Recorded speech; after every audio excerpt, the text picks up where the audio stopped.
Hello students, welcome to channel in focus study. So इसमें हम math के ninth class के हिंदी के पेपर के सॉल्यूशन डिस्कस करेंगे, कौन सा आंसर का क्या सॉल्यूशन होगा। सो सबसे पहले मैं ग्रामर बता देता हूँ, कॉज ग्रामर में ज़्यादा कन्फ्यूजन होती है। सो आंसर आप मैच करते रहना कौन से क्वेश्चन का क्या आंसर होगा। सो पहला है दुरुपयोग शब्द ने उपसर्ग क्या होगा। सो इसमें देखो, उपयोग हमें मूल शब्द अलग करना मैंने सिखाया था आपको कैसे अलग करते हैं।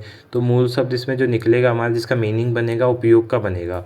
तो यहाँ से ऊ हटा दोगे तो दूर बचेगा, तो दूर राइट आंसर हो जाएगा। सदाचारी में कौन सा उपसर्ग होगा, तो इसमें देखो सदाचारी, सदा भी कर सकते थे बट सद प्लस आचारी होगा। आचारी बनता है ना, आचारी जो होते हैं, तो यहाँ पे सद हो जाएगा राइट आंसर। ठीक है, सद। फिर उसके बाद सजावट में कौन सा प्रत्यय प्रयुक्त प्रत्यय है। ठीक है, तो देखो इसमें सजावट में क्या करना है, प्रत्यय बताना है, मतलब पीछे क्या लगता है। सो सज हो जाएगा और इसके साथ आवट आ जाएगा, तो सजावट। ठीक है, या फिर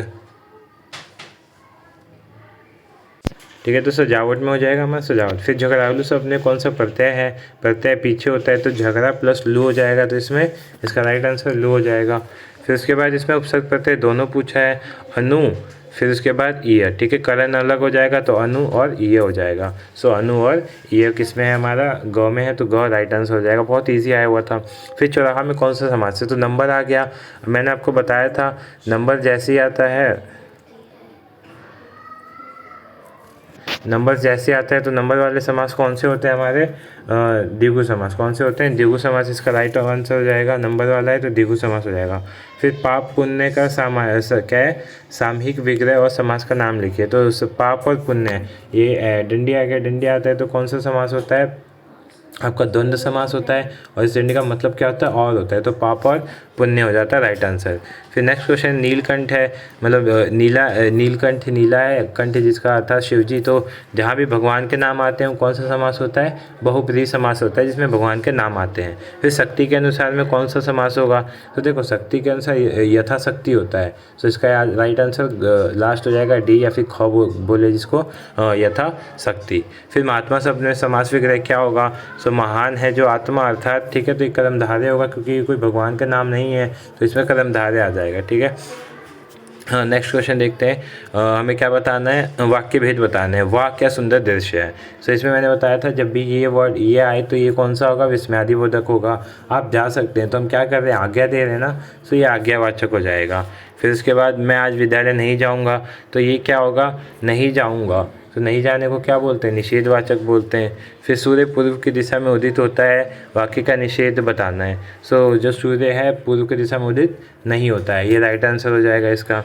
क्या आप घूमने नहीं जाएंगे, कौन सा विस्मय, इसमें विस्मय में पहले क्वेश्चन है, इसको विस्मय में चेंज करना है, तो आप घूमने नहीं जाएंगे। ठीक है, सिंपली ये वाला यूज़ कर देता है डंडी। ठीक है, तो ये बन जाता है ये, तो ये पहला ही हो जाएगा, ऑप्शन राइट हो जाएगा। फिर इसके बाद आ जाते हैं अपने अलंकार। लट लटकिन मन मधु तो मधुप गन मादक मधुई पिए, तो इसमें कौन सा अलंकार होगा। ठीक है, तो इसका आंसर हो जाएगा आई थिंक अनुप्रास अलंकार होगा। मैं चेक करके से बता दूंगा एक बार और। फिर काली घटा घमंड घटा में अलंकार कौन सा होगा।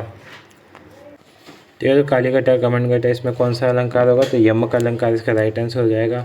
पल पल प्रकृति परिवर्तित होती है, वाक्य में अलंकार कौन सा है, अनुप्रास अलंकार होगा। मुख बाल रवि सम लाल होकर। ठीक है, तो इसमें कौन सा आंसर हो जाएगा, तो इसमें क्या कर रहे हैं, हम उपमा दे रहे हैं, तो इसका राइट आंसर उपमा अलंकार हो जाएगा। उसके बाद इसमें से पहचानना था कौन सा, रूपक अलंकार। सो रूपक कौन सा होगा, तो देखो पहले तो 3 बेर खाते थे, 3 बेर ये तो होगा नहीं। पीपल पात सरिसमंड वाला ये भी नहीं होगा, ये भी नहीं होगा, तो इसका राइट आंसर आई थिंक गौ हो जाएगा। मैं तो चंद खिलौना लो। ठीक है, तो ये रूपक अलंकार हो जाएगा। बाकी आपके पैसेज आए हुए हैं, तो पैसेज आप इजीली आंसर दे सकते थे, पैसेज में कोई दिक्कत नहीं है। ठीक है, ये हो गया। ठीक है, पैसेज का भी मैं बता देता हूँ। जैसे देखो पहला क्वेश्चन है, कविता में बादलों, एक सेकेंड, पहला पैसेज ये है। हाँ, वन्यजीव संरक्षण हमें किन संसाधनों को बचाने की याद दिलाता है। प्रकृति जो हमें प्रकृति द्वारा उपहार में मिले हैं, जो हमने विकसित किए हैं, जो परिस्थिति। सो सिंपल सा पहला हो जाएगा राइट आंसर। ठीक है, वन्य जीव शब्द किन जानवरों को प्रतिनिधित्व करता है, पालतू जानवर, जंगली जानवर, इंसेक्ट। ठीक है, तो इसका जंगली जानवर राइट आंसर हो जाएगा। वन्य जीव जंगली जानवर को प्रतिनिधित्व करता है। कुछ जानवर और पौधों की प्रजातियों का संरक्षण जरूरी क्यों होता है, ताकि उन्हें पाला जा सके, ताकि उन्हें काम से लिया जा सके, ताकि उन्हें आपस में लड़ा जा सके, ताकि विलुप्त होने से बचाया जा सके। तो इसका ख घ मतलब लास्ट ऑप्शन सही हो जाएगा। संरक्षण वन्यजीव संरक्षण का लक्ष्य हासिल कैसे किया जा सकता है, विभिन्न योजना और नीतियों को में अमल लाकर। तो इसका जो ऑप्शन सेकंड है वो राइट आंसर हो जाएगा, ये वाला। फिर गद्यांश के अनुसार सामूहिक प्रयास का क्या अर्थ है, सभी नागरिकों को मिलकर प्रयास करना चाहिए। हाँ ठीक है, यही होगा। ठीक है, सभी नागरिकों को मिलकर प्रयास करना चाहिए। फिर यह आया था एक हमारा पैराग्राफ, इसके आंसर में थे, कविता में बादलों ने किसकी पोशाक पहनी है। तो बादलों ने किसकी पोशाक पहनी है, अब ऊपर पढ़ोगे तो आपको पता चल जाएगा। देखो, नव किरण सरथ जा काली बादलों ने अंचल स्वर्ण, तो किसकी पहनी है, सोने की पहनी है। तो यहाँ पे स्वर्ण आ जाएगा, सोने की। के अनुसार रास्ते किसके सजे हुए थे, किसके सजे हुए थे रास्ते, किरणों से, फूलों से, पेड़ पौधों से, बादलों से। तो यहाँ पे देखो आप विग्रह विनिचरण करते थे,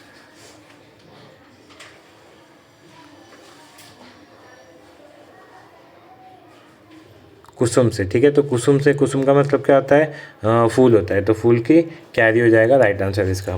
फिर कविता में विगाबंदी और चारण क्या कर रहे हैं। ठीक है, तो रथ सजा रहे हैं, पथ सजा रहे हैं, कीर्ति गीत गा रहे हैं, पोशाक पहन रहे हैं। तो किसकी बात कर रहे हैं, एक बार ढूंढ लेते हैं, विगाबंदी और चारण।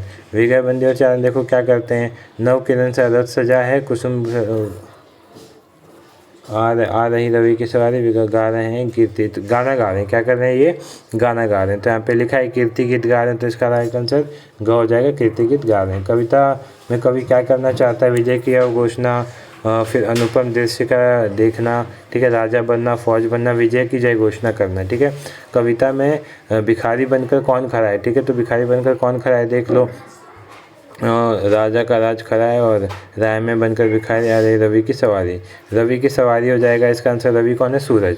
ठीक है, तो सूरज हो जाएगा। ऐसे ये भी था, इसको भी आप इजीली पढ़ के दे सकते थे आंसर। ठीक है, बाकी क्वेश्चन आंसर तो बताने की जरूरत नहीं है। जैसे ये क्वेश्चन देख लो, पशुओं को कैद खाने को क्या कहते हैं, तो इसका आंसर मवेशी खाना भी हो सकता है और काजी हौस भी हो सकता है, क्योंकि चैप्टर के हिसाब से तो जो बैल वाली जो कथा थी उसमें तो काजी हौस के बारे में बताया गया, तो ज़्यादा आंसर यही सही होगा। फिर उसके बाद लहासा पाठ की और साहित्य रचना की विधि कौन सी है, तो ये यात्रा का वृत्तांत है। ठीक है, सो बाकी ये सब पैराग्राफ टाइप की क्वेश्चन है, ये सब आप इजीली कर सकते थे। ठीक है, सो मिलते हैं नेक्स्ट वीडियो में। आपको वीडियो पसंद आई है, वीडियो अच्छी लगे तो वीडियो को लाइक करना, चैनल को सब्सक्राइब करना। Thank you so much for watching this video.